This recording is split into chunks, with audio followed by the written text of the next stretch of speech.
ಹಿತ್ತಲ ಗಿಡದಲ್ಲಿದೆ ಮದ್ದಿನ ಮಂತ್ರ, ಅಡಿಗೆ ಮನೆಯಲ್ಲಿದೆ ಆರೋಗ್ಯದ ಸೂತ್ರ, ಸರ್ವ ಕಾಯಿಲೆಗಳು ಸರಳ ಚಿಕಿತ್ಸೆ, ಮನೆ ಮದ್ದು ಕಾರ್ಯಕ್ರಮ ಸ್ವಾಗತ. ನಾನು ನಿಮ್ಮ ಡಾಕ್ಟರ್ ಕಿಶೋರ್. ಪ್ರತಿನಿತ್ಯ ದೀರ್ಘಕಾಲೀನವಾದಂಥ ಅನೇಕ ಸಮಸ್ಯೆಗಳಿಂದ ಹಿಡಿದು ನವನವೀನ ಸಮಸ್ಯೆಗಳವರೆಗೂ ಯಶಸ್ವಿ, ಪ್ರಭಾವಿ, ಪರಿಣಾಮಕಾರಿಯಾದಂಥ ಆಯುರ್ವೇದ ದೃಷ್ಟಿಕೋನದಲ್ಲಿ ಮನೆ ಮದ್ದುಗಳ ಬಗ್ಗೆ ಚರ್ಚೆ ಮಾಡ್ತಾ ಬರ್ತಿದ್ದೀವಿ. ಮನೆ ಮದ್ದು ಅಂದ ತಕ್ಷಣ ಮನೆಯಲ್ಲಿ ಸಿಗಲೇಬೇಕು. ಕೈಗೆಟಕ್ತಕ್ಕಂಥ ರೀತಿಯಲ್ಲಿ ಬೆಲೆ ಆಗಿರ್ಬೋದು, ವಸ್ತು ನಮಗೆ ಸಾದೃಶ್ಯವಾಗಿ ಸಿಗ್ತಕ್ಕಂಥದ್ದಾಗಿರ್ಬೋದು, ಎಲ್ಲರಿಗೂ ತಿಳಿದಿರ್ತಕ್ಕಂಥ ವಸ್ತು ಆಗಿದ್ದರೆ ಮಾತ್ರ ಅದು ಹೆಚ್ಚಾಗಿ ನಾವು ಅದನ್ನು ಉಪಯೋಗಿಸಲಿಕ್ಕೆ ಬಳಸಲಿಕ್ಕೆ ಸಾಧ್ಯ ಅಂತಕ್ಕಂಥ ಮಾತನ್ನು ಹೇಳ್ತೀವಿ. Yes, you are correct. ಇವತ್ತು ನಾವು ಅಷ್ಟೇ ಸರಳವಾಗಿ ಸಿಗ್ತಕ್ಕಂಥ ಒಂದು ಮೆಂತ್ಯೆ, ಏನು ಮೇಥಿ ಅಂತೇನು ಹಿಂದಿಯಲ್ಲಿ ಹೇಳ್ತೀವಿ, ಅದನ್ನು ಅನೇಕ ಆಯಾಮಗಳಲ್ಲಿ ಒಬ್ಬ ಗೃಹಿಣಿ ತನ್ನ ಇಡೀ ಸಂಸಾರದ ಸ್ವಸ್ಥತೆಯ ಕಾಪಾಡ್ತಕ್ಕಂಥ ದೃಷ್ಟಿಕೋನದಲ್ಲಿ ಹೇಗೆ ಏನೆಲ್ಲ ಅದನ್ನು ಮಾಡಿಕೊಂಡು ಯಾವೆಲ್ಲ ಸಮಸ್ಯೆಗಳಿಗೆ ಕಡಿವಾಣ ಹಾಕ್ಬೋದು. ನಿಮಗೆ ಬಹಳ ವಿಶೇಷವಾದಂಥ ಸಂದರ್ಭ ಏನಪ್ಪ, ಒಂದೇ ಒಂದು ದ್ರವ್ಯದ ಬಗ್ಗೆ ಇಷ್ಟು ವಿಸ್ತೃತವಾದಂಥ ಚರ್ಚೆ ಇವಾಗ ಮಾತ್ರ ಮಾಡ್ತಿದ್ದೀವಿ ಅಂತ. ನಾವು ಮನೆ ಮದ್ದಿನ ಅನೇಕ ಆಯಾಮಗಳಲ್ಲಿ, ಅನೇಕ ಸಂಗತಿಗಳಲ್ಲಿ, ಅನೇಕ ಕಂತುಗಳಲ್ಲಿ ಸಮ್ಮಿಶ್ರವಾದಂಥ ಅನೇಕ ಕಾಂಬಿನೇಷನ್ಸ್ನ ಹೇಳ್ತಾ ಬರ್ತಿದ್ವಿ.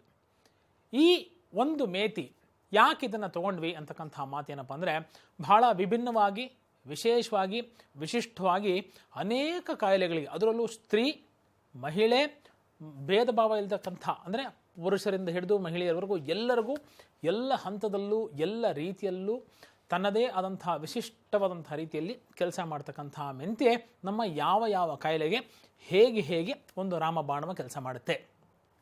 ಫಸ್ಟ್ ಮೋಸ್ಟ್ ಇಂಪಾರ್ಟೆಂಟ್, ನಮ್ಮೆಲ್ಲರೂ ಅಂದ್ಕೊಂಡಿರೋದು ಏನಪ್ಪ ಅಂದರೆ, ಡಯಾಬಿಟೀಸ್ ಬಂತು ಅಂದ ತಕ್ಷಣ ಕೆ ಜಿ ಮೆಂತ್ಯೆ ತಿಂದ್ಬಿಟ್ರೆ ಡಯಾಬಿಟೀಸ್ ಕಂಟ್ರೋಲ್ ಬಂದ್ಬಿಡುತ್ತೆ. ಇದು ನಿಜಾನ ತಪ್ಪ? ಅನೇಕರ ಪ್ರಕಾರ ಇದು ತಪ್ಪು. ಮೆಂತ್ಯೆ ತೊಗೊಂಡ್ರೆ ಏನ್ರಿ ಆಗುತ್ತೆ? ಮೆಂತ್ಯೆ ಈಸ್ ಯೆಟ್ ಅನದರ್ ಸ್ಪೈಸ್. ಅದು ಒಂದು ಮಸಾಲೆ ಪದಾರ್ಥ, ಅದನ್ನು ಉಪಯೋಗಿಸ್ತೀವಿ ಪ್ರತಿನಿತ್ಯ, ಎಲ್ಲದರಲ್ಲೂ ಬಳಸ್ತಾ ಬರ್ತೀವಿ. ಅದರಿಂದ ಹೇಗೆ ಶುಗರ್ ಕಮ್ಮಿ ಆಗಿಬಿಡುತ್ತೆ. ಪೆರಿಫರಲ್ ಯುಟಿಲೈಸೇಷನ್ ಆಫ್ ಶುಗರ್ ಅಂತ ಏನು ಕರಿತೀವಿ.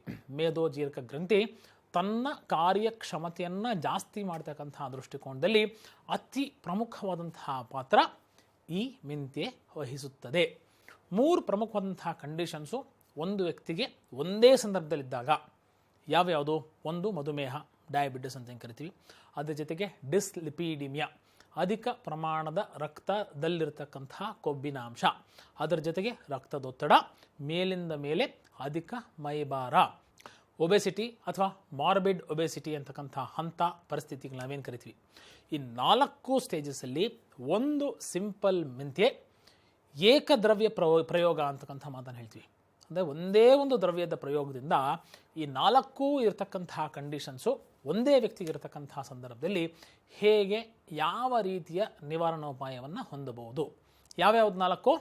ಒಂದು, ಡಯಾಬಿಟಿಸು, ಅದರಲ್ಲೂ ಅನ್ಕಂಟ್ರೋಲ್ಡ್ ಡಯಾಬಿಟಿಸ್.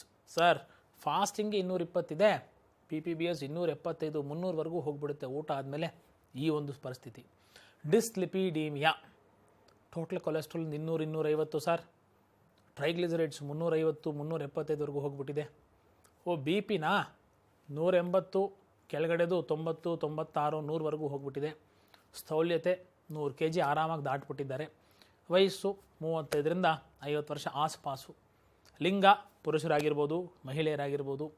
ಇನ್ನೂ ಚಿಕ್ಕ ವಯಸ್ಸಿನಲ್ಲಿ ಅರೌಂಡ್ 30-32 ಇಯರ್ಸಲ್ಲಿ ಕೂಡ ಎಕ್ಸಾರ್ಬಿಟೆಂಟ್ ಸ್ಟ್ರೆಸ್, ಅಂತಹ ಪರಿಸ್ಥಿತಿಗಳಲ್ಲಿ ಒಂದು ಸಿಂಪಲ್ ಮೆಂತ್ಯೆಯ ಪ್ರಯೋಗ ಎಂತಹ ಒಂದು ಚೈತನ್ಯ, ಎಂತಹ ಒಂದು ಲವಲವಿಕೆ, ಎಂತಹ ಒಂದು ಶಾರೀರಿಕವನ್ನು ಹಗುರವನ್ನಾಗಿ ಮಾಡ್ತಕ್ಕಂಥ ಒಂದು ಪದ್ಧತಿ, ಪ್ರಯೋಗ ಅನ್ನೋದನ್ನು ನಾವು ಅರ್ಥ ಮಾಡ್ಕೋಬೇಕು.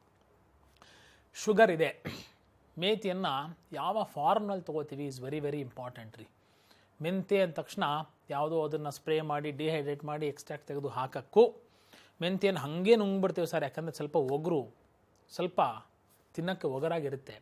3ನೇ ಅಂಶ ಬೇಜಾರಿನ ಸಂಗತಿ ಏನಪ್ಪ ಅಂದರೆ, ಲೋಳೆ ಥರ ಇರುತ್ತೆ. ಈ 3 ಪ್ರಾಬ್ಲಮ್ ನೀವು ಸಾಮಾನ್ಯವಾಗಿ ಹೇಳ್ತೀರಲ್ವ. ಈ 3ನ್ನು ನಾನು ನಿಮ್ಮ ನಿವಾರಣೆ ಮಾಡಿಕೊಟ್ರೆ ನೀವು ಮೆಂತ್ಯೆಯನ್ನು ತೊಗೊಳ್ಬೋದಲ್ವ. ಸಿಂಪಲ್ ಮೆಂತ್ಯೆಯನ್ನು ತೊಗೊಳ್ಳಿ, ಮಣ್ಣಿನ ಬಾಣಲಿ ತೊಗೊಳ್ಳಿ,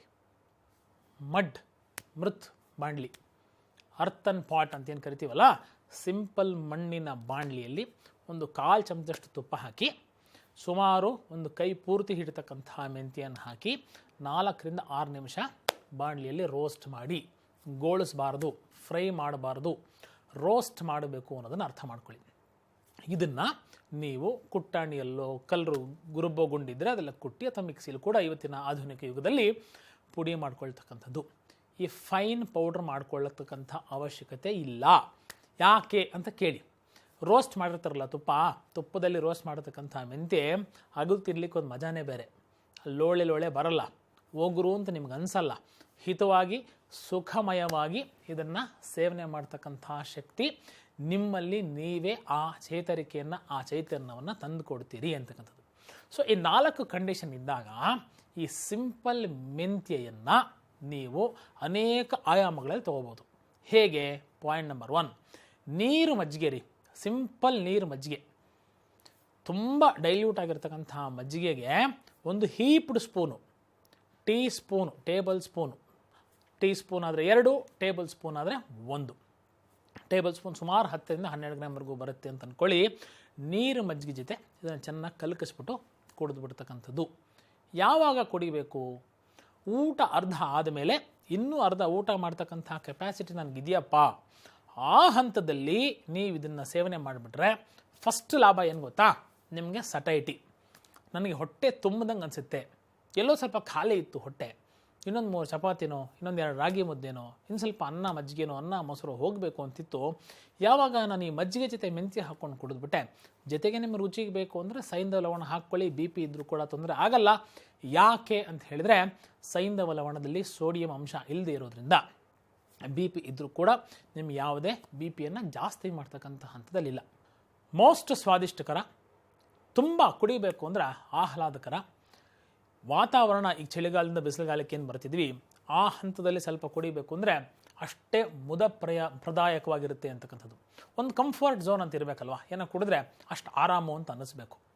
ಸೊ ಫಸ್ಟು ಸಟೈಟಿ ಅಂದರೆ ಹೊಟ್ಟೆ ತುಂಬಿರತಕ್ಕಂಥ ಪ್ರಾದುರ್ಭಾವ ಬಂದಲ್ಲಿ ತಿನ್ನೋದು ಕಡಿಮೆ ಮಾಡ್ತೀರಿ. ಅದರಿಂದ ಏನಾಗುತ್ತೆ? ಫಸ್ಟು ತೂಕ ಕಮ್ಮಿ ಆಗುತ್ತೆ. ಅದಕ್ಕಿಂತ ಮುಂಚೆ ಏನಾಗುತ್ತೆ?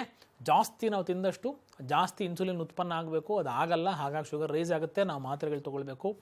ಈ ಪದ್ಧತಿಯನ್ನು ನಿತ್ಯ ನಿರಂತರ ನೀವು ಜೀವನ ಪೂರ್ತಿ ಮಾಡಿದ್ರೂ ಕೂಡ ಏನೇನೂ ತೊಂದರೆ ಇಲ್ಲ, 5 ಪೈಸಾ ಕೂಡ ತೊಂದರೆ ಇಲ್ಲ ಅಂತಕ್ಕಂಥದ್ದು.